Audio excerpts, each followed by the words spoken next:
जय श्री राम। श्री राम यात्रा के इस अष्टम संस्करण में मैं कवि सुमित ओरछा एक बार पुनः आप सभी का स्वागत करता हूं। हमारी श्री राम यात्रा अनवरत जारी है आप सभी के स्नेह और आशीर्वाद की कामना के साथ। निरंतर आप सभी की प्रतिक्रियाओं से हम बहुत उत्साहित हैं, मन बहुत आह्लादित है, आनंदित है। बंधुओं, यह करुणा वात्सल्य नेह की यात्रा है, यह मंदिर बनते हुए गेह की यात्रा है। इस कहानी का शब्द शब्द पावन है, यह देह से विदेह की यात्रा है, यह देह से विदेह की यात्रा है। यह मानस अर्थात मति की यात्रा है, यह शत्रुता की सद्गति की यात्रा है। इसमें साधना से सिद्धि मिलती है, इसमें साधना से सिद्धि मिलती है। यह स्वयं श्रीपति की यात्रा है, यह श्री राम की यात्रा है। और बंधुओं, यह श्री राम जी की यात्रा पिछले संस्करण में 16 संस्कारों के क्रम में पंचम संस्कार नामकरण और उसके उपरांत के जो संस्कार हुए उनके बारे में हमने चर्चा की। मनुष्य के जीवन में 16 संस्कारों का क्या महत्व है और व्यक्ति के अंदर 16 संस्कारों के क्रिया के माध्यम से 16 संस्कारों के क्रम के माध्यम से कितने गुणों का विकास हो सकता है और इन क्रमों इन संस्कारों के अभाव में व्यक्ति कैसे कुसंस्कारी और कैसे व्यक्ति उसका संस्करण नहीं हो पाता, उसका परिमार्जन नहीं हो पाता है, इसके विषय में हमने सभी ने चर्चा की। बंधुओं, भगवान श्री राम की यात्रा अपने बाल्यकाल में जब पहुंचती है तो मैंने कहता हूं कि आस्था के पुण्य पीयूष धाम की कहानी, शब्द शब्द प्रेरणा श्री राम की कहानी। भगवान श्री राम की यह पूरी कथा, इसका हर एक कथानक, इसका हर एक पात्र मनुष्य जीवन के लिए परम प्रेरणा है। और भगवान श्री राम इसलिए बाल्यकाल से ही मनुष्य जीवन के लिए प्रेरणाएं देते हैं। वो कैसे प्रेरणाएं देते हैं, मैं इस पर आज की चर्चा करना चाहता हूं। भगवान श्री राम का यज्ञोपवीत यानी उपनयन संस्कार होना है, विद्यारंभ होनी है, विद्या के लिए गुरु के गृह जाना है। इसके लिए माता पिता महाराज दशरथ, तीनों माताएं भगवान और उनके चारों भाइयों के मानसिकता को बनाने का काम करते हैं। भोजन के साथ, उनके साथ खेलने के साथ, उनके साथ वार्तालाप करने के साथ गुरु के प्रति श्रद्धा का भाव जगाने का काम करते हैं। गुरुकुल की मर्यादाएं महाराज दशरथ सिखाते हैं। गुरुकुल के क्या कायदे कानून होंगे, किस विधान से रहना पड़ेगा, वहां समभाव से, वहां पर राजकीय जीवन को त्याग करके एक समान छात्र की भांति सर्वसंभावी सर्वसमावेशी समाज में कैसे रहा जाता है, उसके संस्कारों को महाराज दशरथ स्वयं सिखाना चाहते हैं और उन्हें बताते हैं भगवान को, भगवान के चारों भाइयों को, राम जी के राम लक्ष्मण भरत शत्रुघ्न को, कि कैसे गुरुकुल में रहना होगा। अब गुरुकुल के बारे में चारों भाइयों के अंदर एक चेष्टाएं प्रारंभ हो गई हैं, ज्ञान उनके बारे में जानने की चेष्टाएं प्रारंभ होती हैं। गुरुकुल में ऐसा करना होगा, ऐसा क्यों करना होगा। तीनों माताएं और महाराज दशरथ गुरुकुल की उन खूबियों के बारे में, गुरुकुल के बारे में उन्हें बताते हैं, उनके शंकाओं का समाधान करते हैं, उनके प्रश्नों का उत्तर देते हैं। अब यहाँ पर हम सब मानवीय जीवन में हम सबको प्रेरणा मिलती है कि माँ का कर्तव्य कि बच्चे को बताए कि पिता कौन, पिता का कर्तव्य कि वो समझाए कि परम पिता कौन, और परम पिता तक की यात्रा का वाहक कौन होगा, हमें वहां तक ले कौन जाएगा। उसके लिए गुरु के प्रति, एक श्रेष्ठ गुरु के चरणों में हमारे बालकों को समर्पित करने का कार्य पिता का है। और वह काम महाराज दशरथ पूरी श्रद्धा के साथ कर रहे हैं, पूरे समर्पण के साथ कर रहे हैं। उन्हें पता है कि इक्ष्वाकु वंश के जो है राजकुमारों की संस्करण का काम है, या इक्ष्वाकु वंश के या रघुवंश के जो सम्राट भविष्य में बनना है, इसलिए इनकी शिक्षा दीक्षा पूरी तरह से ठीक होनी चाहिए। इसके लिए गुरु गृह में उन्हें जाना है। गुरु गृह पढ़ने गए रघुराई, अल्पकाल विद्या सब पाई। विद्या कैसे आएगी, जब गुरु के गृह में जाकर के हम पढ़ेंगे। यह होम ट्यूटर का युग चल रहा है। भारत में होम ट्यूटर की प्रथाएं पनप रही हैं। थोड़ा सा भी सामर्थ्यवान होने के बाद हम सोचते हैं कि शिक्षक आकर के हमारे घर में हमारे बच्चे को पढ़ाए, हमारा बच्चा वहां तक नहीं जाएगा। लेकिन महाराज दशरथ उस समय की सृष्टि में सबसे सामर्थ्यवान राजा, जिनके सामर्थ्य का उपयोग स्वयं देवता भी देवासुर संग्राम में करते हैं, वह भी अपने बच्चों को गुरु के गृह में जाकर के, गुरु के आश्रम में जाकर के पढ़ाने का काम करते हैं, शिक्षित करवाने का काम करते हैं। और उसके प्रति बच्चों को अचानक से नहीं बताना कि एक ही दिन में, आज तक कल तक बच्चा पूरी स्वतंत्रता के साथ खेलता था और आज ही उसे जाकर के स्कूल के मुहाने पर खड़ा कर दिया तो वह बच्चा रो रो करके स्कूल से वापस आ जाता है। इसलिए राम जी की यह कहानी यह भी प्रेरणा देती है कि कैसे महाराज दशरथ चारों बालकों की मानसिकता बना रहे हैं गुरुकुल जाने के लिए। उनको धीरे धीरे शनै शनै उनकी मानसिकता को तैयार कर रहे हैं कि वो गुरुकुल में जाकर के रहें और वहां विद्यार्जन करें। इसलिए बंधुओं, भगवान श्री राम और उनके चारों भाई गुरुकुल में पूर्ण मर्यादा के साथ रहने के अभ्यस्त होकर के गुरुकुल में प्रवेश करते हैं। और यह भी बड़ी सुंदर बात है कि जब गुरु वशिष्ठ आते हैं महाराज दशरथ के भवन में, राजभवन में, और अपने चारों छात्रों को, चारों विद्यार्थियों को ले जाने के लिए जो पहला संकल्प उनका हाथ पकड़ते हैं, उन्हें शिष्य के रूप में स्वीकार करते हैं, तो पहला वाक्य, पहली शिक्षा एक गुरु अपने शिष्य को क्या देते हैं? राम जी की इस कहानी का जो पहली शिक्षा भगवान श्री राम के लिए गुरु वशिष्ठ के द्वारा दी जाती है, वह होती है कि तात, तुम केवल मेरे गुणों को ग्रहण करना, मेरे अवगुणों को ग्रहण मत करना। क्योंकि सुमति कुमति सबके ओर रही, गुण अवगुण सबके अंदर विद्यमान है, लेकिन एक गुरु यह चाहता है कि मेरा छात्र केवल मेरे गुणों को, सद्गुणों को ही ग्रहण करे। आजकल इस शिक्षा को ना दिए जाने के कारण कई बार गुरुओं के अंदर उन बातों को भी छात्र ग्रहण कर लेते हैं और सोचते हैं हमारा गुरु जब ऐसा कर रहा है तो हम करेंगे। लेकिन गुरुदेव ने पहले डिस्क्लेमर डाल दिया है, पहली शर्त लगा दी है, पहले स्टार बना करके एक नीचे नियम लिख दिया है कि मेरे अंदर जो गुण हो केवल उनको ग्रहण करना, मेरे अवगुणों को ग्रहण मत करना। और गुरु शिक्षा का जो पहला उद्देश्य है, विद्या ददाति विनयम, विद्या के साथ विनय आए, और वह विनय जो विद्या उन्होंने गुरु वशिष्ठ के आश्रम में ग्रहण की, उसका ही प्रताप है कि राम जी के मार्ग में आने वाली बाधा के साथ भी वो विनम्रता का भाव रखते हैं। समुद्र उनके रास्ते में बाधा बन करके खड़ा है, उनकी प्रिय प्रेयसी अर्धांगनी जो है मां सीता के प्राप्त करने में सबसे बड़ी बाधा बन करके बैठा है, लेकिन विनय ना मानत जलद जल गए 3 दिन बीत, 3 दिन तक उसकी भी वंदना करते हैं, उसके सामने भी विनय पूर्वक आग्रह करते हैं। इसलिए विपरीत परिस्थितियों में भी विनय हम ना छोड़ें, ये हमारे शिक्षा। कई बार हमारे व्यवहार में ये न्यूनता आ जाती है कि कहीं परिस्थितियां हमारे प्रतिकूल होती हैं तो हम जाकर के उस भाषा का प्रयोग करने लगते हैं, उस भाव का प्रयोग करने लगते हैं जो सर्वदा अनुकूल नहीं होता है। लेकिन उस समय हम कहते हैं कि ऐसी परिस्थितियां थी इसलिए मैंने ये विनम्रता का भाव छोड़ा। लेकिन राम जी की यह कहानी बताती है कि प्रतिकूलता से भी प्रतिकूल परिस्थिति हो, लेकिन अगर आप विद्या प्राप्त किए हो, आप शिक्षित हो, आप एजुकेटेड हो, तो फिर आपको विनम्रता का ही स्वभाव परिलक्षित करना चाहिए।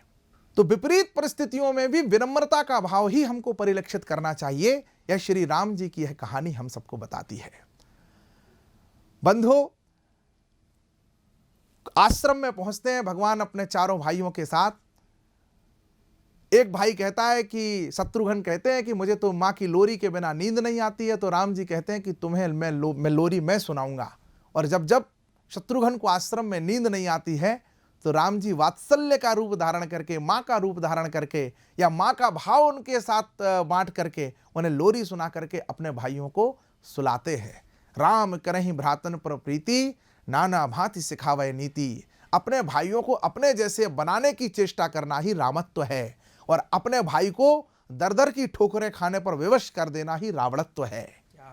अगर आपका भाई दर दर की ठोकरें खा रहा है, परेशान है परिस्थितियों और आप सामर्थ्यवान हैं, तो मुझे लगता है कि बड़ा भाई या जो दूसरा भाई है वो रावण की तरह व्यवहार कर रहा है। तो राम जी अपने भाइयों को अपने आश्रम में माँ वात्सल, माँ और पिता दोनों बन करके दुलारते हैं, खुद भी शिक्षित हो रहे हैं, अपने भाइयों को भी शिक्षित करने के लिए उनका सहयोग कर रहे हैं।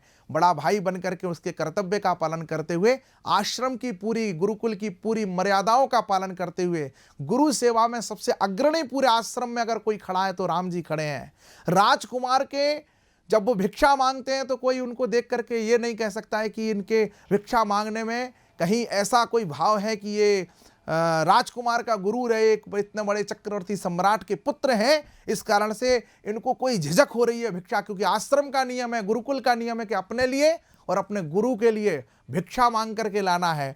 तो पूरे सृष्टि को देने वाले, पूरे तीनों लोकों को देने वाले, सभी का पालन करने वाले भगवान विष्णु के अवतार श्रीपति भगवान श्री राम भी भिक्षा मांगते हैं, जगत के सामने हाथ फैलाते हैं, गुरुकुल की मर्यादाओं का पालन करते हुए। और गुरुकुल आश्रम में मुझसे अगर कोई पूछे, आज की इस चर्चा की एक अंतिम बात मैं आप लोगों से यह कहना चाहता हूं कि मुझसे अगर कोई पूछे कि इस गुलामी के कालखंड में भारत का सबसे बड़ा नुकसान क्या हुआ है, भारत का सबसे बड़ा नुकसान अगर क्या हुआ है, तो धन गया वह नुकसान नहीं था, वैभव गया वह नुकसान नहीं था। सबसे बड़ा नुकसान अगर कुछ हुआ है, सबसे बड़ी हानि अगर कुछ हुई है, तो वह हानि है हमारे गुरुकुलों को नष्ट कर दिया गया, हमारी शैक्षणिक परंपरा, शैक्षणिक पद्धति को नष्ट कर दिया गया। और हमें ऐसे काले इतिहासों को पढ़ने पर विवश कर दिया गया कि किस पुत्र ने अपने पिता की हत्या करके, भाई की हत्या करके कैसे गद्दी हत्याई। ऐसे काले इतिहासों को, ऐसे उज्जवल चरित्रों को छोड़ करके और अनेक अनेक ऐसे वेद, उपनिषद, शास्त्र, विमान शास्त्र, तो गुरुकुल में किस प्रकार की शिक्षा होती है? सबसे पहले नैतिक शास्त्र सिखाया जाता है, विद्यार्थियों के लक्षणों से छात्रों को चेतना से भरा जाता है। विद्यार्थियों के शास्त्रों में 5 लक्षण बताए गए हैं: काक चेष्टा, वको ध्यानम, स्वान निद्रा तथैवचा, अल्पाहारी, गृह त्यागी, विद्यार्थी पंच लक्षणम। विद्या आरंभ करने से पहले इन गुणों के विकास की शिक्षा दी जाती है, व्यवहार सिखाया जाता है, नैतिकता सिखाई जाती है, आदर सिखाया जाता है। आज की इस आधुनिक शिक्षा में यह सब सिखाया जाता है जो नहीं सिखाना भी चाहिए, लेकिन जो सबसे पहले सिखाना चाहिए उस नैतिक शिक्षा को हमारे चरित्र से, हमारे जीवन से अलग कर दिया जाता है। इसलिए अदम गोंडवी जैसे किसी शायर को लिखना पड़ता है कि तुम बताओ इस नई पीढ़ी को हमने क्या दिया, और वो शब्द में प्रयोग ना करते हुए रंगीनियां और गोलियां सल्फास की। आखिरकार ये भोग है कि कोई कवि कहता है कि पश्चिम का अंधानुकरण मत करिए, पश्चिम का अंधानुकरण मत करिए, क्योंकि पश्चिम में जाकर के तो सूर्य भी डूब जाता है।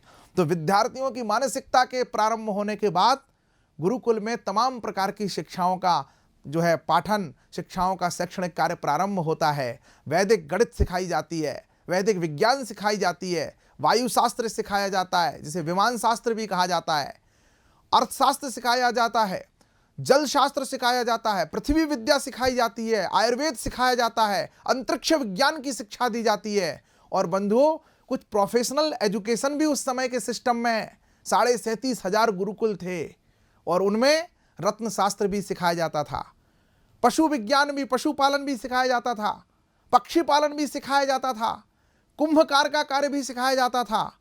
रत्नकार, स्वर्णकार, लक्ष्यकार, कुंभकार, सभी प्रकार की जो प्रोफेशनल, जो सीधे सीधे मनुष्य की आजीविका से जुड़े हुए कार्य हैं, ऐसी शिक्षाओं को भी गुरुकुल में सिखाया जाता था।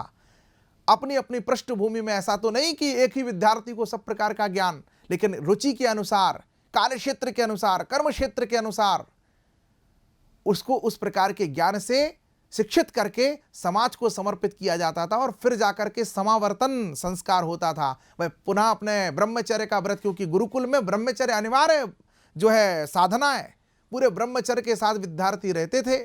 इसके बाद समावर्तन संस्कार होता था, वो पुनः ग्रस्त की ओर लौटने योग्य बना करके गुरुदेव, क्योंकि अब आजीविका आ गई, अब आजीविका के लिए चलाने के लिए गुण उसके अंदर आ गए, अब व्यवहार आ गया, अब विनम्रता आ गई, अब शस्त्र आ गया, शास्त्र आ गया। अब वह एक मनुष्य के रूप में एक परिवार का पालन कर सकता है, समाज के अंदर अपनी भूमिका का निर्वहन कर सकता है। इसलिए गुरुदेव पूरी शिक्षाओं से युक्त करके उन विद्यार्थियों को समाज को सुपुर्द करते थे। ऐसा हमारी शैक्षणिक परंपरा और पद्धतियां हुआ करती थी जो भगवान श्री राम के साथ घटित होती हैं। उनका समावर्तन का क्रम आता है, वो पुनः राजमहल की ओर, पुनः राजकुमार के वस्त्र और वेशभूषाएं धारण करके पुनः आश्रम से पहुंचते हैं, महामहल में प्रवेश करते हैं। बंधु, बस मैं एक बात कहना चाहता हूं कि आज के समय में जब बेरोजगारी सर्वाधिक चर्चा का विषय बनती है और इस बात की आवश्यकता महसूस की जाने लगी है कि प्रोफेशनल एजुकेशन को महत्व दिया जाए, नई शिक्षा नीति में इस बात को पूर्णतः रेखांकित किया गया है, पूर्णतः महत्व दिया गया है कि प्रोफेशनल एजुकेशन के माध्यम से ही, तो मुझे लगता है कि यह जो बीच का कालखंड था, या कहीं ना कहीं हमारी भूल थी, हमारी कहीं त्रुटियां थी, हमारी कहीं गलती थी, क्योंकि हमारे 37,500 गुरुकुल भारत में यही कार्य कर रहे थे, इसी प्रकार की शिक्षा दे करके लोगों को आजीविका से जोड़ते थे। और इसलिए आज जिसको लोग अलग तरह से कास्टिज्म कहते हैं, वह दरअसल एक अर्थशास्त्र था कि वह अर्थ से जुड़ा हुआ, आजीविका से जुड़ा हुआ, परंपरा से जुड़ा हुआ, रोजगार से जुड़ा हुआ एक हमारी विशेषज्ञता थी, जो हमें जन्म के साथ ही हमारे रोजगार को सुनिश्चित कर देती थी। और उस रोजगार को सुनिश्चित करने के कारण परिवार में कितने ही लोग पैदा हो जाएं, उनके रोजगार का कोई संकट किसी के समक्ष खड़ा नहीं होता था। आज जब विश्व दुनिया की सबसे बड़ी बेरोजगारी की समस्या दुनिया में बेरोजगारी बनती जा रही है।